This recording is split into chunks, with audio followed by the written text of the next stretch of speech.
Welcome back to Roadside Nuggets, folks. Time for a game of What's on Those Cards? Woo! Ding.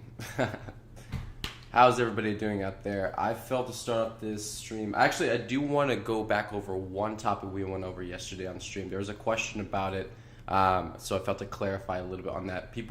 Someone was confused when I was talking about critical thinking. You know, I made a reference to a point of a topic.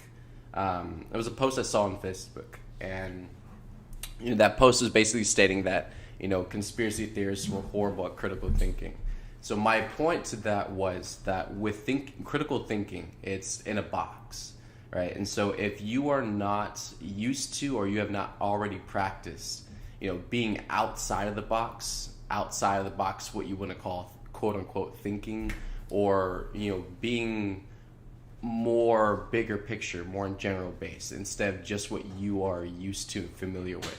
If you're not already practicing that or already are familiar with that process, then critical thinking to you is always within the same context. It's always using the same point of references. It's only referencing the mind.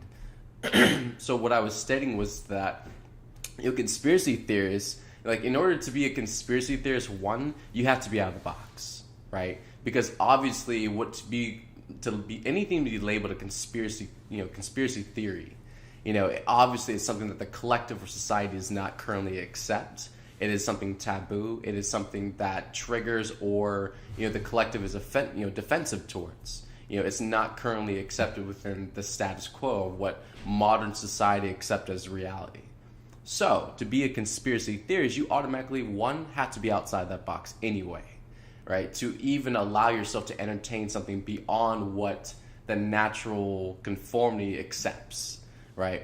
So to say what if, but what if it's true? Those kinds of things, those are allowing you to step out of those boundaries, those limitations that you've set for yourself or that life has taught you. That's the limit. That's as far as it goes, right? So to be a conspiracy theorist too, you have to, to be a conspiracy theorist, you have to allow new sensations, new feelings, new concepts, new ideas, right? Because in order for you to get to that far, where people say you're a conspiracy theorist, it means you've spent ample amount of time delving deeply into a concept that's not accepted. But then going further too, you've actually investigated. You're interested. It's brought your awareness, your curiosity.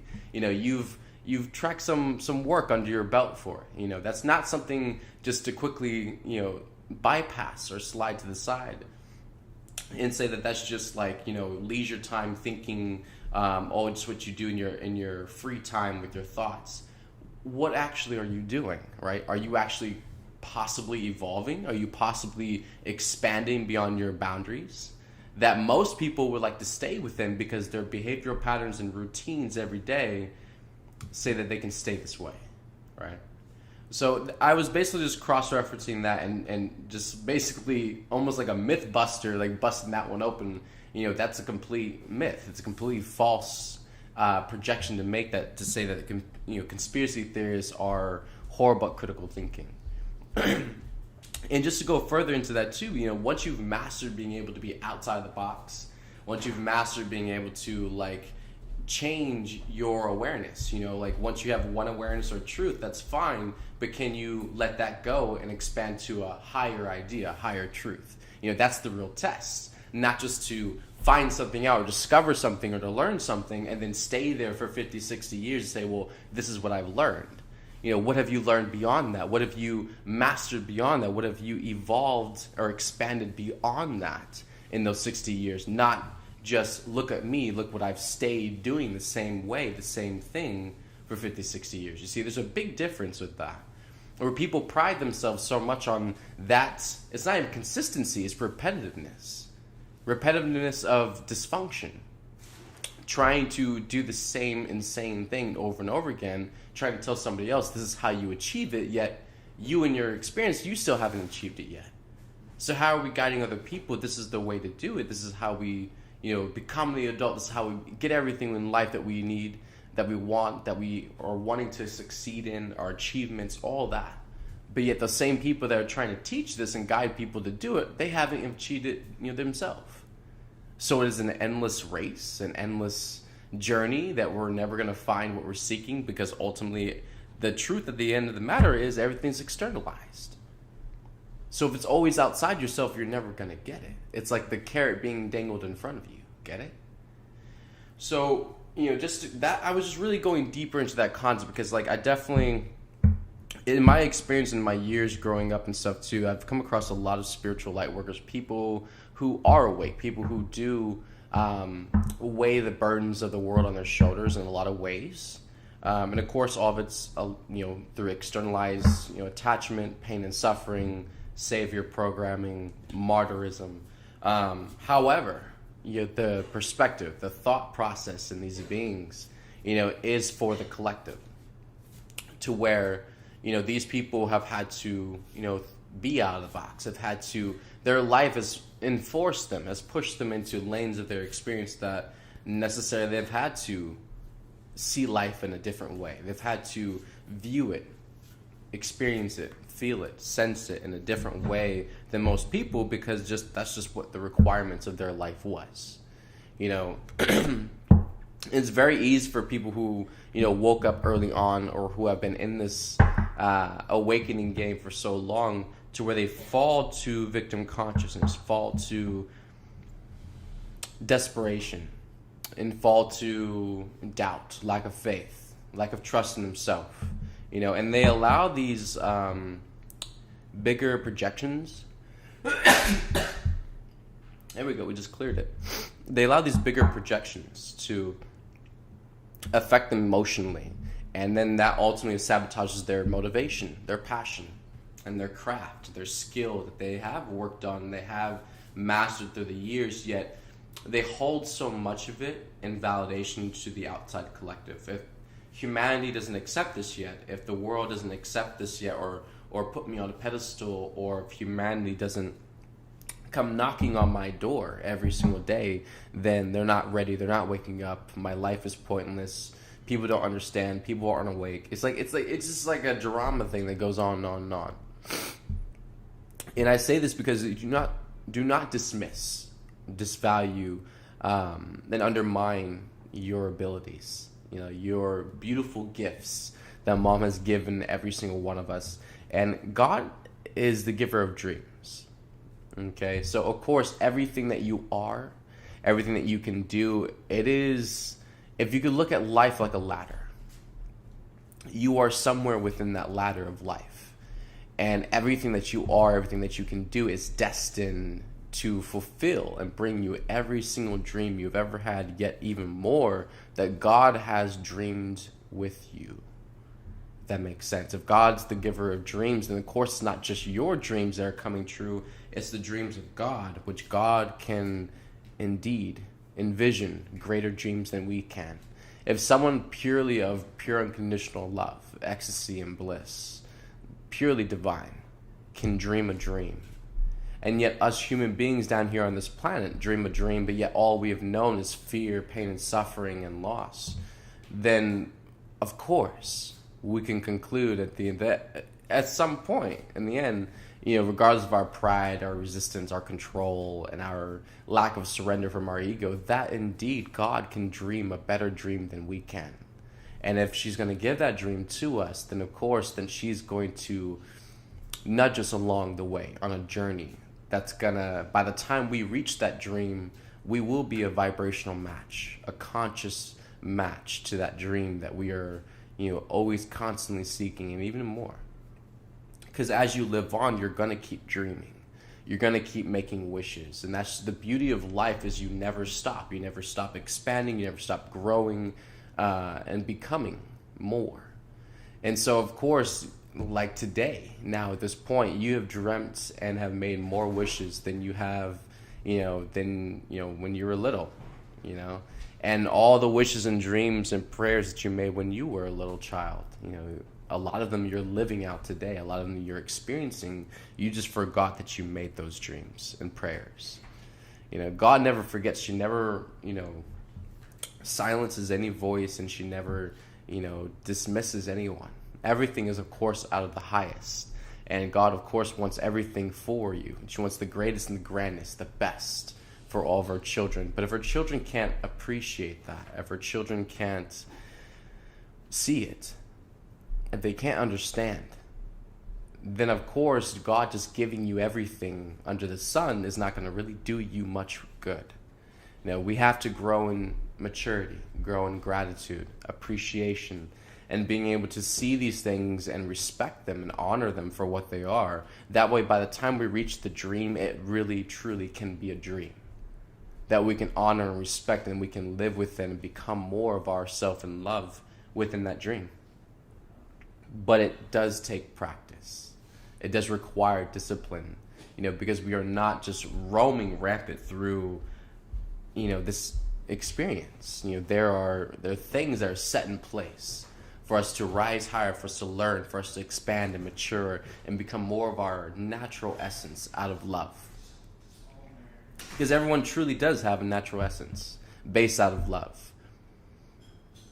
And it has nothing to do with your ego personality that you've learned from this life, that you've cultivated, and that you have, layer on top of layer with in this life to hide yourself and to hide all the things that you deem precious and fragile in this life that you are. Those are the strongest parts of yourself. And it's exactly what the ego wants you to think, is that in you executing, I guess you could say, an act of self-preservation, and in hiding and protecting yourself from the world that you think is very scary or that is out to get you.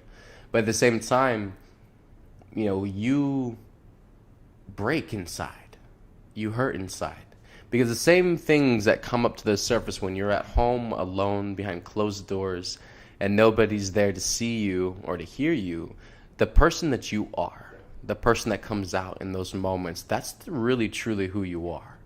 And that childlike expression and just like who you are, what you say, how you express, and how you move your body, it's very different in a lot of ways, And we find ourselves even sometimes when we are alone in a lot of moments, we find ourselves trying to maintain this fake posture, this fake composure that we have mastered for ourselves around other people to sell ourselves to them, of course, to be accepted.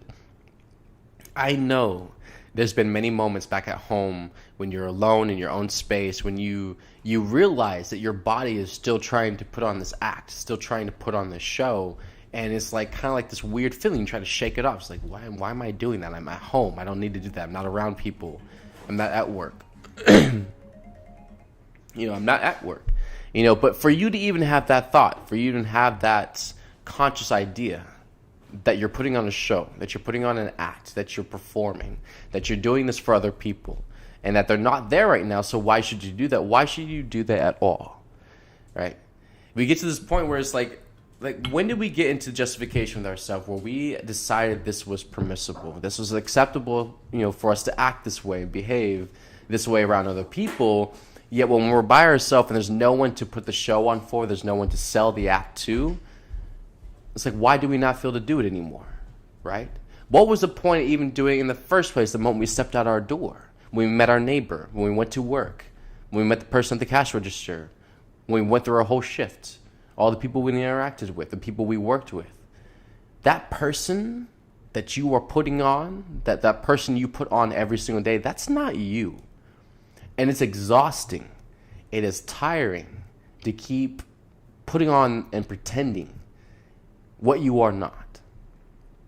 It takes and steals away from your soul, and you can feel it. It's like such this daunting task all day long. Put on the show, put on the same charade, same behavioral pattern, same you personality that you give them every single day. What if you were different? What if today you went to work, or tomorrow you went to work, and you were completely off the chart different? The way you expressed things were different. The way you said things were different. The way you moved your body was different. How you went about doing things was different. Your responses were different instead of your reactions. What if you actually just flipped things and changed everything in your natural status norm and went about doing things completely different the next day? You would spin everybody. Because everybody that's used to seeing you, everyone that's expected and now predicts the way you are every day, how you be, how you handle, process, how you interact or react, all those different things. Someone has watched you enough to the point where people are predicting and expecting you to be what they think you is. So what if you changed that? What if you flipped it that day and went to work, went to school, went to out and about and just did everything completely different? For the moment you step foot out your door, you completely walked different, right?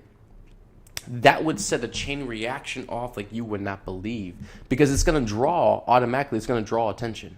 It's going to draw energy because the ego thrives off of predicting and expecting. So the moment something moves off base from what's familiar, what is planned, or what's been controlled, it sets off alarms everywhere. And the ego's scrambling to figure out what is happening, what's changed, why has it changed. It's trying to figure out, it's trying to follow. And this is where a lot of people, especially when they go through the awakening process, it's hard for them, especially around family members who are used to the way you have always been, always existed, how you used to talk, how you used to, just always be you, who their child is, who their brother, who their sister is. And that's just, it's like this picture, a frozen snapshot of who you are, and it's not allowed to change. It's not allowed a lot of leniency to be different from what they have accepted you to be. So at this point, when this goes off the chart and chain reacts, when someone starts evolving and expanding, their vibration is changing, their consciousness is changing, what they're doing and how they're expressing it is changing. It's causing a massive ricochet of energy going out of their field, which is pressing up against the egos around them, right? So the egos in their control and their expectation, their predicting, their comfortability and attachment to things being in their environment the same. Once their environment starts to shift now, because you are a part of their environment, you are part of their environment observation. Once you start shifting, and now triggers off their environmental external control, right? Because now the things around them are shifting, which triggers their lack of stability. It triggers their lack of trust, triggers their lack of foundation, because they have based everything off of everything around them to be their stability, to be their foundation, solid rock. So once that starts changing and moving, now they are internally affected because they've placed that stability and attachment and trust outside of themselves in something that completely can shift in a moment, right? It's a good lesson for everyone. So at that point, it's like you can either choose to be internal, put your trust and stability and foundation within yourself. So therefore, even if things outside of yourself change and start to move and shift, you're not affected. You're not, jolted by lack of stability because something outside of you moved. It's like your stability is in here, so you're constantly stable while your environment is shifting. That's how it's supposed to be, like an epicenter, like the sun, and everything moves around the sun. It's like you're supposed to be a sun, a lighthouse. You're supposed to be a beacon, an anchored, column of light, of energy. You're not supposed to move all over the place as everything else is shifting, right? And this too even goes further into humanity's lack of value of themselves. And being able to trust themselves, because not realizing what your energy is doing, you are a massive powerhouse of energy, okay? When you fully come online, you start to affect the energy around you in a very big particular way, okay? And, just with you being, this is where humanity, it's fascinating how people's frequencies and their energies they hold within themselves, it even moves up into the mental plane, and it starts to affect the consciousness and the thoughts and how people discern and what their perspective is on things. And I feel too, with just not being centered within yourself allows, where even in religion is what I was going to say, thank you. Even in religion, people put power outside themselves so much to where like they put the responsibility, the accountability, the power, the ability to fix things, the ability to solve things. They give all of it away outside themselves into a higher being, a higher, deity or whatever, and expect that to be their answer, And so even in the trace of thought within the human being, when it comes to this, when it comes to energetic responsibility, energetic accountability for yourself, what you're doing, what you're choosing, how you're living, and the energy you're bringing into this world at any moment, this brings about another topic to talk about where, it's like most of the responsibility and everything is given to someone outside yourself, just to God or whatever you revere as a spiritual, hierarchy or authority, where everybody is in this world. And so that's where humanity gets stuck at when we're talking about, your energy. You're manifesting these things. You are, drawing these things into your experience. You're manifesting. You're putting this energy out there. You're transmitting it. Humanity is still stuck in the mentality that these things are happening to them. That this is completely coming from outside themselves, from a higher power that is deeming these things necessary, and they're kind of just like going along, right? This is where the split, the cognitive dissonance is happening, because it's like you get so far in that thought train where it's like everything is outside yourself to another. By the time it comes back around to you understanding your reality, understanding the world we actually really live in, most people can't get it. They don't understand it because they're still within the context that everything is happening to them. It's in a higher power outside themselves. They have no say. They have no effect at all on this happening.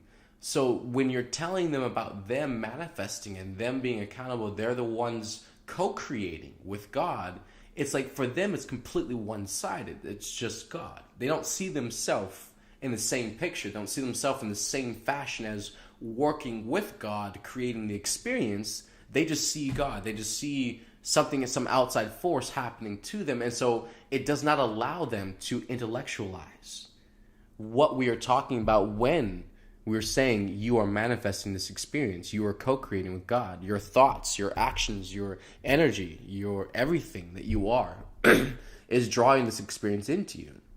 It's like a lot of people are on a completely different plane of understanding when it comes to this, because this is what they've lived their whole life in a lot of ways, is with fear, with uncertainty, anxiousness, and this is where you get to a lot of people that, and this was more of an annoying thing for me, especially growing up as a child, or when I got to a teenage level, I was still kind of being forced to go to church. And it's just like how much fear, like you have these people who talk about God out their ears day in, day out, right? Yeah, these are some of the same people that have the biggest fears. Every conversation they have that's not happening during church service is about fear. It's like I would walk, we would get there so early sometimes, and I would walk around the church, walk through the different rooms and offices and stuff like that while church was getting set up and everyone was coming in, and it was a fairly big building. And I remember it's just like before church started and then after church started, the conversations these adults would have, it was all about fear. It was all about loss. So like, oh, who did something and someone did this and that. It's like all a bunch of bullshit and just crap, right? And then church starts, right? And this is a funny thing. Church starts, you hear the piano and the sound start happening, and everyone goes like into this like holier than thou mode. And they all march into the big room, and they're all like, oh, da, da, da, just singing about love and mercy and just like faith and all this stuff like that. And it's like, as soon as church ends, about an hour or so later, it's like everyone comes out, and then they go back to who they were talking to earlier, and they continue the same stupid conversation about pain and suffering, loss, and like, oh, well, Susie and Donnie did this and that, and it's just like fear. And I was like, what the fuck? What is that? It's like it's hypocrisy, total contradiction of why you all are even in this parking lot at this point. Why'd you even come here today? It's like it's all putting on a show. It's putting on an act, and everybody's in on it. And that's the worst part. It's like everybody can just like go into like this like holier than thou mode for an hour and a half, and then they come out of it, and then they go right back to doing and being who they are. And they're like, oh, I'll see you next Sunday. Oh, okay, yeah, I'll pick a good outfit out, a good costume for my act. and I'll see you next Sunday. It's like you get it's like this. It gave me such a grody like feeling inside. I didn't want to be there anymore. It's like this is what people pride themselves on. This is what people like work hard on just to look good one day out of the week, every day for who? For people who don't give a fuck about you, for people who couldn't care less. Other than that, just that 1 hour, you're their brother, you're their sister. They love you. That you need anything, you come to them for that hour and a half. As soon as that hour and a half is up, it's like, oh, back to who I was. It's like that is absolutely ridiculous. And people do this year after year after year. Holiday after holiday after holiday. It's like you'd wonder, is anyone catching on with the gimmick yet? Has anyone stopped? Just put the full pause on and like, what are we saying? What are we doing? I'm not going to live this. I'm not going to live a lie. I'm not going to put on a show for people for 20 plus years of my life. What, stay in this town, work the same job, and then see the same fake ass people on Sunday every week? Is that the life you signed up for? Or is that what you're just telling yourself is just for right now? Just got to bear with it for right now until you get to something better. Because I've heard that too. And the same people that told me that, they ain't made it yet. Right? So something is amiss, humanity. Well, we're saying one thing, hoping, sometimes expecting and predicting it's going to happen in a way. Yet the life experience that we've been going through for years and years and years is still not showing up any result, any evidence that it's coming. So are we more afraid to admit that we may have made the wrong choice, may have made the wrong turn? Are we more intimidated to face ourselves on the choices that we have made thus far and address ourselves? Or are we just that stubborn, prideful, and retarded that we're just gonna risk it all? We're just gonna push it all. We've already made it this far. I've already invested this much. Fuck it, who cares, right? We're just going to go all the way and see what becomes of it. Yeah. Go out in a burning glory, crashing plane. That would be beautiful. That's quite something to teach to the youth that are growing up, that you've shared all your wisdom with about your life, and you show them what? The number one Exhibit A excuse of someone who didn't give a fuck about themselves, their life, what they're leaving behind, or what they are teaching or showing or being the example of. They'd rather just be so rash with the last of their days, their life, what they so stubbornly in their own prideful will not excuse any other person. It's their life. They're going to choose it, even if it's their own end. They're going to choose it themselves, and no one can stop them. I've met a lot of stubborn, ridiculous, but insane. And I will say this is insane. Purely at this point, I used to be like super emo. I used to be so emo about I just want to die every day. I just want everything was depressing. Everything was sad. Everything was just like, yo man, like I was totally, completely, utterly emo for a solid moment. And it just shows you transformation. It's like anybody can go through any kind of changes or experiences. It doesn't mean you have to stay there. It doesn't mean it has to be you for the rest of your life, that you can't learn, you can't grow, you can't mature and expand beyond, your boundaries, your box. Your box is not who you are. It's just what you set up out of survival mode, out of fight or flight. I'll go this far, I'll allow this much. As soon as they're breached, nope, I'm gone. That's your conditions. Nobody else said those were your conditions or what your requirements were. So it's like it's us that's kind of spoiled and duped ourselves out of the joy, the expansion, and the actual growth in life, because we're the ones scared of what could happen. We've watched so much bullshit on TV, Hollywood movies and things. We've allowed our mind to run rampant with fear and paranoia, projection, fantasy, and delusion of grandeur. We've allowed things to be in our minds and our imagination to the point where we no longer trust ourselves. This was the insane thing, is I felt it was interesting how people could just go watch these gory, grody, nasty, just creepy ass scary movies, really scary movies, blood, gory, just obviously demonic and just corrupt, very dark shit. And people would go watch this out of joy. They would completely get joy out of it.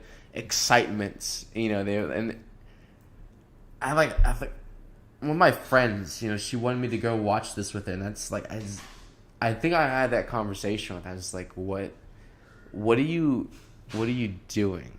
What is the infatuation with scary movies, and just I don't get the whole thing. I mean, I've seen a couple what you would call, I guess, that would make it into that category of like scary movies. To me, they weren't really that scary. They were more of there's a lot of stupid parts to the show where it's just like trying to really focus on like the blood and gore, but like there was more of a deeper line to the story, and I could get with that, But at this point now, it's like I can't watch those movies. You see the agenda, you see the whole point to those movies and those shows even being created, because it over glorifies it,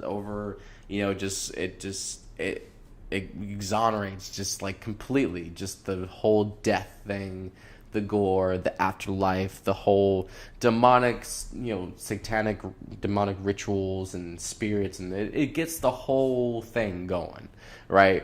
But then also you have to ask yourself, where is humanity at with this? Humanity is not just like this clean slate of people where, they've never experienced a single harm or trauma in their life. So when they're watching this, it's just like, oh, this is all new. No, you have an entire population that's been traumatized, it's been abused, it's been through hell and suppression and control, growing up from childhood to this point, no matter what age they are. The collective is deeply fucked up and abused. So you have a whole population of fucked up, abused, traumatic, people going to a movie that's more traumatic, that will induce more trauma, induce more fear, that will trigger off all the fear and anxiety and like the distress they have within them. And I'll let you in on a little secret for the people that love to go watch this shit. It's like that's the whole reason why it affects you so much, where people are like fascinated how a movie can scare them, where they're fascinated how a movie can trigger so much, like fear and anxiety and just like panic within them, and like keep them on the edge of their seat. It's like humanity is so asleep, okay? You are a walking, ticking time bomb, so to speak. All of your trauma, all of your abuse and your fear and anxiety is layered within your body. So when you go watch something that's going to trigger off the same fear or the distrust, the anxiety, the things like that, it's happening like that, and it's so intense and insane for you of an experience when you go watch scary movies, because it's literally what you are doing. You are re-traumatizing yourself. You are re-triggering all the abuse and fear and panic and anxiety you have within you from experiences you've been through, even things as a child you've tried to forget. When you watch these things, the violence, the aggression, the acts, and just a lot of the thought processes and the fear and the fight or flight mode, the survival mode that's triggered in the movies and things, it is reflecting back to you all the things that you won't admit to yourself, that you won't accept, that you won't see as true. So people go to movies and they totally get a joy out of it. They're in such cognitive dissonance with themselves. There's such disassociation with true reality, what's going on, that they literally have not realized that they have been traumatized. And then they go to these movies that go to have the re-experience happen all over again, but since it's in, this is another where the programming and conditioning happens with humanity is based out of control. So the movie starts at a certain point, right? And the movie's for about an hour or so. So within that hour lane, you're going to expose yourself to a very scary movie. You're going to expose yourself to a very intense thriller movie for that hour and a half. So out of your control, you say, okay, I'll consent to that. Because after that hour and a half, it's going to be over. Right? And so this is where our ego mind sickeningly, it uses these things as entertainment, as fun, as doing something in your free time. But when in actuality, it's so much masking over it, that by that point, that's what's happening. It's just based out of control, based out of, trying to externalize things. You're like, oh, I went to go see a scary movie. And what was funny? So many of my friends would actually hit me up after. There's this thing where people wanted to go home with each other. They wanted each other to sleep over at their house and stuff because they were scared or just kind of weirded out from the movie. It's why would you do that in the first place? You're clearly just stating that you're more fucked up after the movie than you were when you watched it. You're scared now. You're fucking probably having thoughts, all kinds of feelings and stuff. It's like, why would you do it? He's like, our sick sense of what fun is, of what we do in our linear time or lenient time, fun time. It's interesting what we deem as fun, as entertainment, as hobbies these days. And that's I made a interesting observation too. Because I met a lot of children that I grew up with, and just like having the opportunity of seeing them, how they are today more, and just kind of being able to see how they've turned out, in their adult life. And the people who honestly love to watch scary movies and love to really, just kind of spend a lot of moments in that, they are honestly some of the most fucked up, sad people, very depressed people, and very afraid. And that's kind of like interesting how that energy draws them, because you would say like someone who watches scary movies, stuff like that, like no, they would, they're someone's like they got a kettle stomach, I think that's what they called it. Like you can eat something while you're sitting there watching that blood, gory stuff like that, and that would trip me out too. People who would actually be able to watch those kinds of movies, like the blood and gore stuff, and they would be eating at the same time, be eating food while they're watching something. Like, how do you do that? That's nuts. It's crazy. That's how fucked up they are inside. It's a clear reflection. It's like a cry for help in a lot of ways, but too is a lot of compassion to realizing that someone has been so desensitized and has gotten so numb that they can actually watch or being exposed to this thing while they're just having a meal, while there's they're having a good time, while they're relaxed. That's how off-center, disconnected, unplugged they are from their feeling centers and what's going on. And that's definitely a big opportunity to reach out and to connect with people and help them, move up the vibrational scale back into more sensuality, more sensitiveness. We've got to the point where we kind of it's like this whole every man for himself type thing. When people start following people, can't get up, or they can't produce or be, what you expect them to be. And I've been definitely done this lane so many times, especially on Mission. Mom's gotten my ass for it. And this whole it's not even a macho man programming. It's just literally this alpha, animalistic, predator type mentality. Where it's if people are weak, or people are not able to be their strong self, or be able to stand on their own, then it's you leave them to the wayside. Only stick with it. And I feel this was I'd say a perspective, but also a mentality I had growing up at some point, because I was really bullied a lot when I was younger. I was bullied a lot. And before I got my growth spurt and started growing taller and bigger and things, I was always picked on. And it was this tribal type animalistic perspective, where basically you only stick with the strong people. You learn how to get in with the strong people, and then you just ride with the strong people, and then you don't really fuck with everybody else. You let everyone else just kind of fall off at the wayside, but you stay at your core. You stick with what is deemed or seen as strong. And that for a lot of people too, in the spiritual community, can't deny this either. It is something that I have seen it personally firsthand. I have sensed it a lot of times when I tap into the collective consciousness of the planet, and just the angels bring certain perspectives, certain scenarios to me that are very prevalent within humanity still. Their nature, their behavior, their thoughts, what's going on, and that definitely is. That's definitely something that I want to go further into, because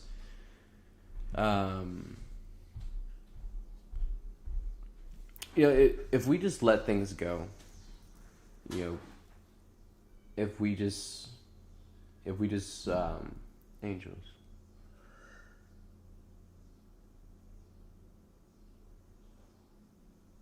I got sidetracked and distracted for a moment. So with definitely this letting every man for himself, fending for himself. Thank you, angels.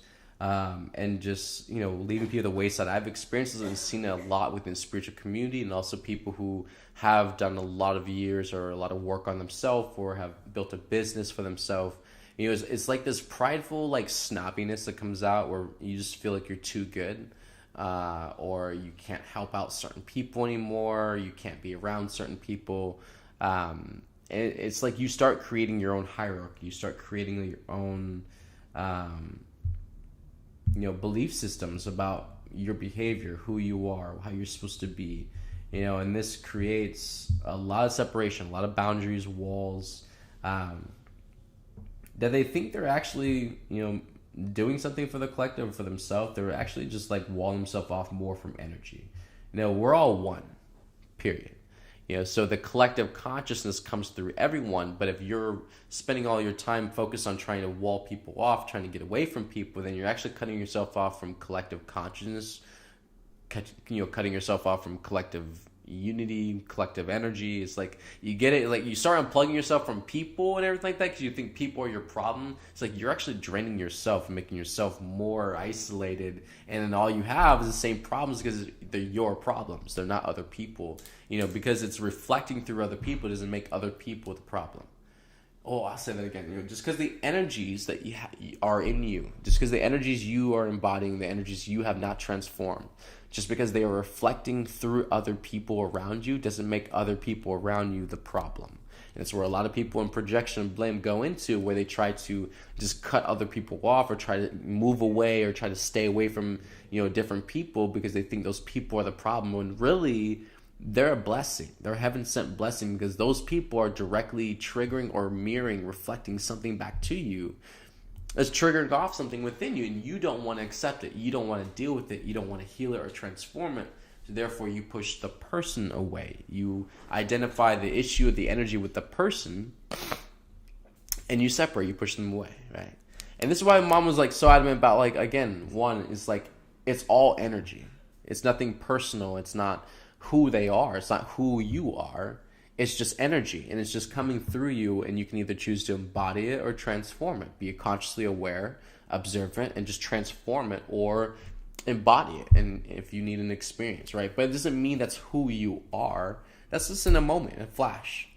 Who you are right now, it's not who you have been or how you have acted for the last, 5, 10 plus 20 years, right? So it's just for right now. It's just an energy. It's just a reflection. It's just an embodiment. It's not who you are, but so much is attached to where we go into traumatic experiences or issues or have fights and arguments and things like that. It's like so much of the mind wants to attach that energy and what happened to that person. It's not who that person is. That person is like a beautiful, loving, soft marshmallow, right? But you're trying to villainize them and demonize them and make them some evil, Satan figures, like, oh, well, fuck you, you did this to me. It's like, obviously it was for that moment. Obviously it was an energy that came in. Obviously something had to transpire to manifesting. And then also mostly further, you also had a part to play in the experience. You also co-created with these same people for the experience that you all were a part of, that you had. So therefore, is it really someone's fault, just one person's fault, or is it everybody is responsible? And since you don't want to be accountable, you're the one trying to make it their fault, blaming, right? I know it's hitting home for quite a few people. So, just let it go, love yourself, and be at peace, yo. Okay. I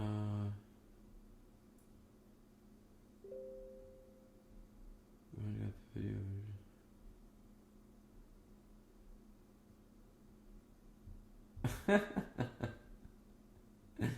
I was reading something. All right.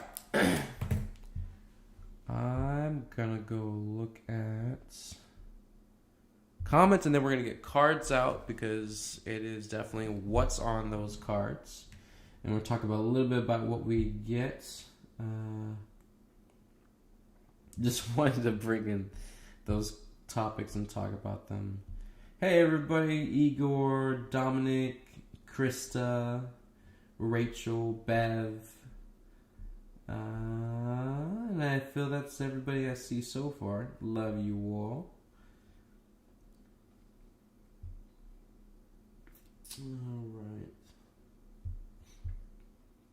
Alright, today we're going to start. So, I got these really funny cards. They're called Rebel Deck. The Oracle with Attitude. It's got like unicorn. So, this was a beautiful gift from Claudia. She gave this to me for my birthday. So, going to start out the cards with this. This is really funny. They're pretty hilarious, yet very spot on and pretty wise information. So definitely a 5B and no hard holds barred. You know, definitely doesn't hold back on the advice, the guidance. It definitely gives it to you straight, which I appreciate in so many ways. Definitely really appreciate it. Let's see, going in here.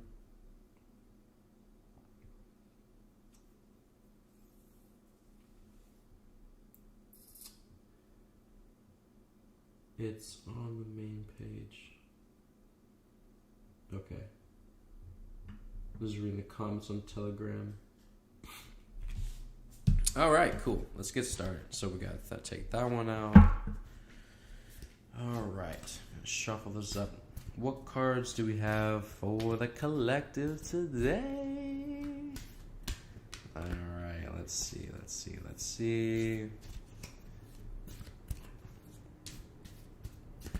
Yeah, my shuffling form is a little bit longer than most people. I don't like to bend the cards either, so I kind of like do like this little nice, smooth shuffle type thing. It's like some people just like grabbing, they're like, shh, like bending the cards and everything. It's like, oh man, they're not gonna be straight and nice and flat after that. So they might be my own attachment. I don't know. It's like keep them pristine, keep them lasting as long as possible, you know. Alright, so, we're gonna pull it out. Alright, for the collective angels, let's pull 3, let's do 1, and then let's pull 1 from right here, and then there, let's pull that one. Alright, we got 3 cards from the Unicorn Ripple deck. So, starting off in the first in the deck, actually we'll flip and pull that one first, so. That one. All right, first one. Well, to whoever this goes out to. Says, they broke your heart. Anybody feeling like someone broke their heart, right? So the advice on the back of the card is, fuck them. I love it. It's pretty awesome. Yeah, fuck them. They broke your heart. Who cares? Move on. Fuck them. You don't need them. You don't need their love. You don't need anything from them. You can go out there and love yourself way better, and you can do a lot better for yourself in the fishing end. So find you someone who loves you for you and appreciates you and supports you, not someone who just wants to break your heart. All right. The next one is get the fuck outside, move your ass. Oh, someone's being a couch potato apparently. So get the fuck outside, move your ass, the card says. And then on the back it says, your body is pissed at you. So if you're not getting out, oh, that was a ding too. Uh-oh. So if you're not getting outside, not getting enough exercise, movement, stretching, running, you know, moving your body around, getting some sunlight, feeling the grass. I was gonna say ground and grass at the same time. It's like grr. So ground, the grass, the trees, everything like that. Get out there, see some birds, some animals, you know, wherever your nature parks are, like get out. Your body is pissed at you because you're being a lazy couch potato and a half-ass. So love yourself more, get out and experience some life. Okay, you'll feel way better than you do laying in bed all day. All right, and the last card is you are being shady. Ooh, watch out. Shit could get ugly. All right, that's more like a warning sign, I would say, that comes from the angels. They're like, you're being shady. You better watch out before shit gets ugly. Okay, so whatever you're doing that's not in alignment, and whatever you're doing that's not love, that's not supportive to your brothers and sisters, that's not caring and compassionate, whatever you're doing, stop it. God sees you. Angels see you. You're not invisible, hidden, all right? Don't do it. Mom's going to put her big, huge, beautiful, godly foot up your ass. And then you're going to feel the heat and get the move on. So, respect and honor each other. And be love, forgive, and let things go. No need to hold on to things and just be a stubborn little brat. Okay, we've all been there. We all do it. We don't have to, though. You don't have to be a stubborn, spoiled brat. You can be more compassionate and gentle towards each other and just help each other grow and heal instead of just trying to step on each other and trying to make it about you or try to make it about competition. Okay, we are all gonna make it there together. Ain't nobody gonna be first in line. Mom's first in line. She's not opening the door for anybody unless everybody's ready. Okay, get it? So it doesn't matter how fast you get there, you still need everybody with you.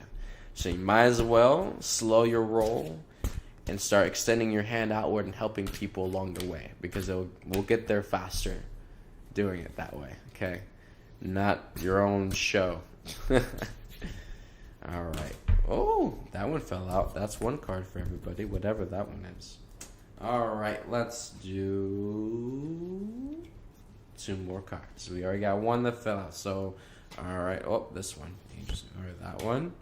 And then that one. Yep, that one. I feel that one. Then we're going to put that right there. So these are the beautiful Elemental Oracle deck.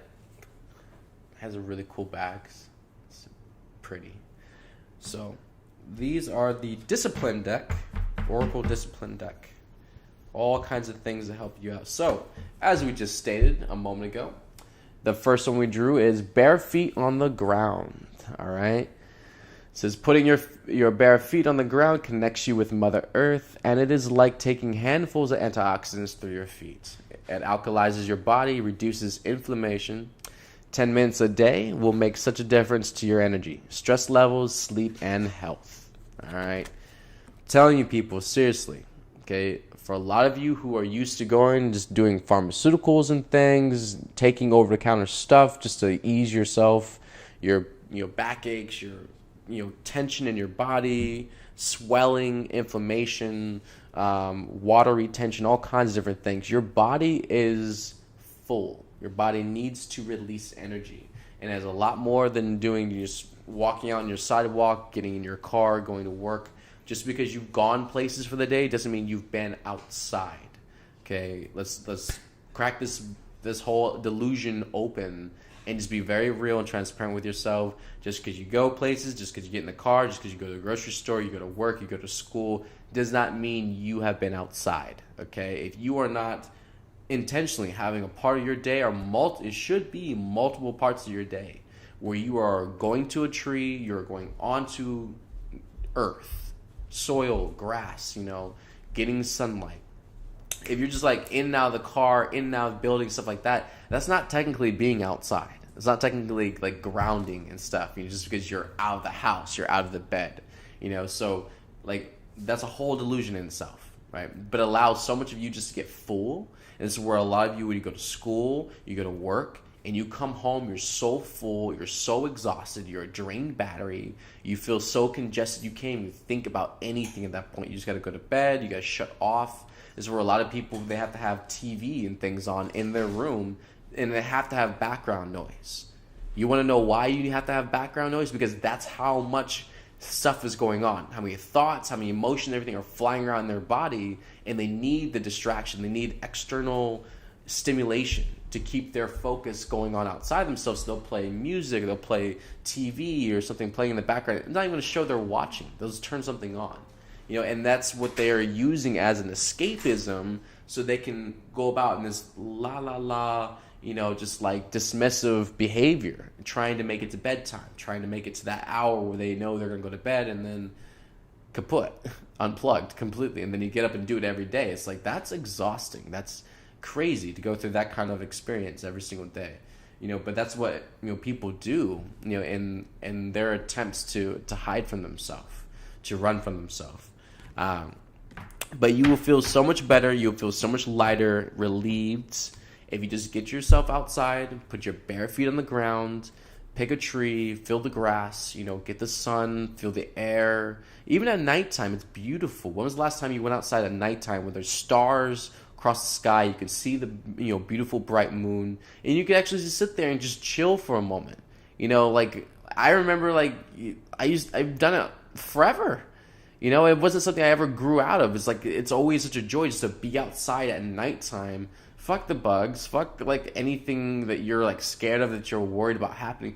Go outside in your front yard, turn all the lights in your house off, and turn all the lights in your house off, and just look at the sky.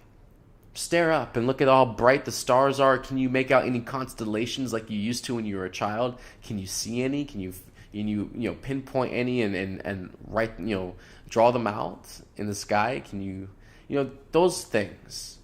Reconnect yourself back to nature, to the things that you always did as a child, that you were closest to, you're familiar with, because it's real, it's natural, it's who we are.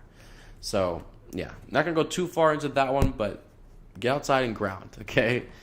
We got 2 more to do before we end. The next one is serve others. So self-importance is humanity's biggest dis-ease. Be of service to others, always from a heart full of love. The path to divinity is through physical service. Okay. That means service to love and to each other. Okay. Has nothing to do with sitting on a couch like a couch potato, typing on a keyboard every single freaking day, not doing anything, and not connecting, not reaching out, not touching other people's lives and changing them. Okay.